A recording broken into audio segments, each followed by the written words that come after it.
Hello. 22 সপ্তাহের প্রেগন্যান্সিতে আমি সারাদিন কী কী খাওয়া দাওয়া করি সেটাই তোমাদের সাথে শেয়ার করছি।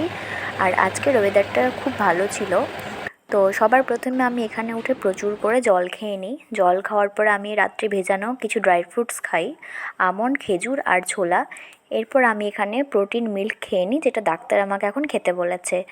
এরপর আমি ব্রেকফাস্ট করি মুড়ি, আলু সেদ্ধ আর ছোলা ভেজানো। এটা আমার এখন খেতে বেশ লাগছে। 11:30টার দিক করে আমি ফল খাই। মোটামুটি আমি 2 থেকে 3 রকমের ফল রাখার চেষ্টা করি প্রত্যেক দিন। আর তারপর এখানে লাঞ্চে রয়েছে ভাত, ভেন্ডি ভাজা, আলু ডিমের কষা আর মুসুর ডাল, স্যালাড, ব্যাস। এরপর আমি বিকেলবেলা দেখি ঘুম থেকে উঠে সেই ঝমঝম করে বৃষ্টি পড়ছে।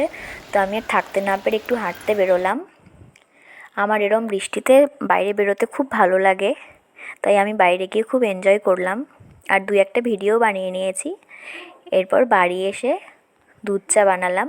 এমনিতে আমি দুধ চা বেশি খাই না, কিন্তু এখন এই ঠান্ডা ঠান্ডা ওয়েদারে আর বৃষ্টির দিনে আমার দুধ চা খেতে সেই ভালো লাগে।